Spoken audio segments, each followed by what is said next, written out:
Bélixo s'était plu à s'être assis sur le trône depuis plusieurs heures déjà dans l'antre du roi. Mais son plaisir se termina lorsqu'il vit un Oukrouk entrer dans l'antre. Il avait les yeux de la même couleur que lui, c'était la première fois de sa vie qu'il en voyait un. Il ressentait des frissons, il avait enfin retrouvé son peuple, celui de son père. Il se demandait où il pouvait bien être, il avait tellement de choses à lui raconter, sur sa vie, sur sa mère, sur son périple.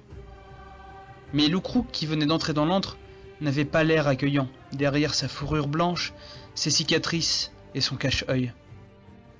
Que fais-tu assis sur mon trône?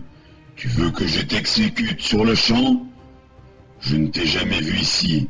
Allez, sors avant que je m'énerve. Comment t'appelles-tu? Cet endroit est mien désormais. Mon nom est Bélixo, et je suis votre roi. Tu veux rire? Je suis le roi Oukrouk. J'ai tué l'ancien roi de mes propres mains.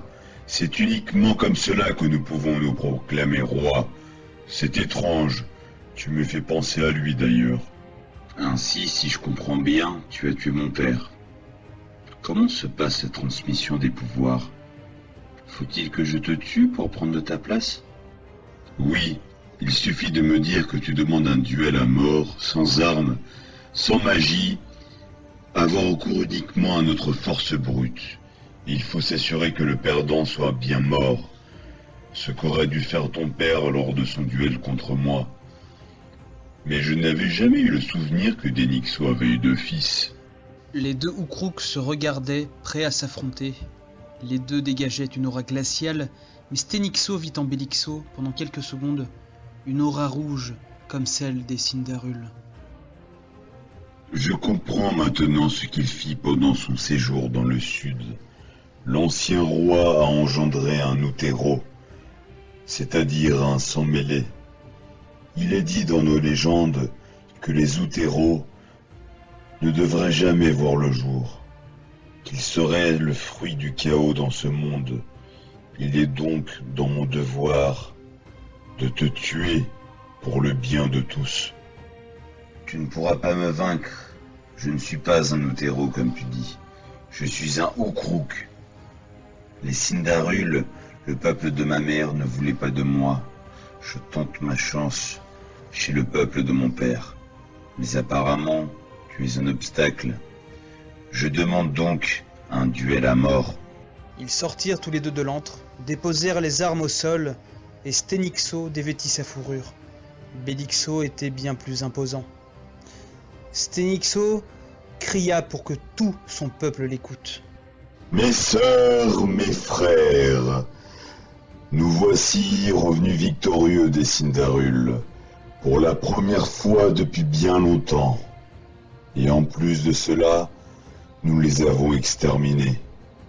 Nous avons enfin trouvé la paix. Les Oukrouks se mirent alors en cercle autour des deux combattants. Bélixo fonça vers Denixo, prêt à lui frapper le visage, afin de le tuer sur le coup. À son grand étonnement, Stenixo l'esquiva et lui frappa l'entrejambe. Le souffle coupé, et reprenant ses esprits, Bélixo voulait utiliser ses nouveaux pouvoirs, mais il ne fallait pas. Son futur peuple craindrait leur nouveau roi. Stenixo frappa alors Bélixo de toutes ses forces sur ses jambes, ce qui le fait tomber par terre. Il avait maintenant la tête dans la neige, il aimait ce contact. Stenixo ne lui faisait aucunement peur, il pourrait le tuer à n'importe quel moment. Il attendait juste le bon moment. Relève-toi, fils de Denixo. C'est tout ce que tu peux faire. Ton père montrait plus de résistance, lui. Bélixo se releva et fut frappé une nouvelle fois.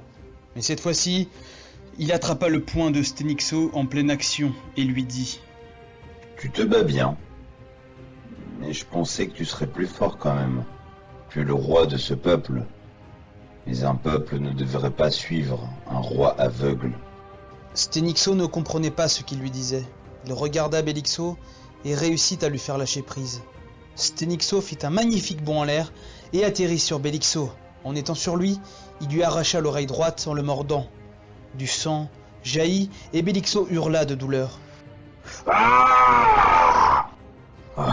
Tu montres plus de résistance que prévu. Mais tu vas mourir, comme ton père.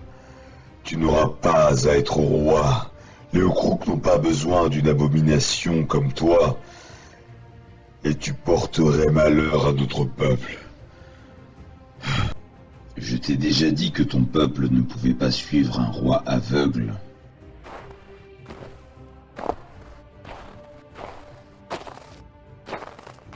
Il s'avança, ramassa son oreille arrachée et la remit à sa place. Comme par magie, Bélixo fut guéri de ses blessures et il retrouva son oreille intacte. Un des Ganobi qu'il avait tué devant les cavernes d'Arbremoll avait le pouvoir non Ganobi de régénération. Il s'avança alors vers Stenixo, qui était déjà fatigué, et se plaça devant lui. Ils se regardèrent alors dans les yeux et s'apprêtaient chacun à frapper l'autre. Stenixo avait caché dans son poing une lame empoisonnée qui paralysait les sens. Même Bélixo ne pouvait pas survivre à ce poison. Mais celui-ci, plus rapide que son adversaire, frappa le premier sur le visage de Stenixo, lui arrachant son deuxième œil. Allongé sur le sol, Stenixo venait de comprendre qu'il avait perdu son duel et hurlait à mort. « Tue-moi! Tue-moi » Je t'avais bien dit que ton peuple n'avait pas besoin d'un roi aveugle. Je suis donc le nouveau roi, et je ne te tue pas. Je préfère te laisser en vie. Je pense que tu souffriras plus de cette façon. Tu ne pourras plus rien voir. Les Ukruks acclamèrent alors leur nouveau roi, Bélixo. Il avait des ambitions gigantesques et voulait que son nouveau peuple soit un peuple conquérant. Maintenant Ralav ne lui suffisait pas. Il voyait bien plus grand.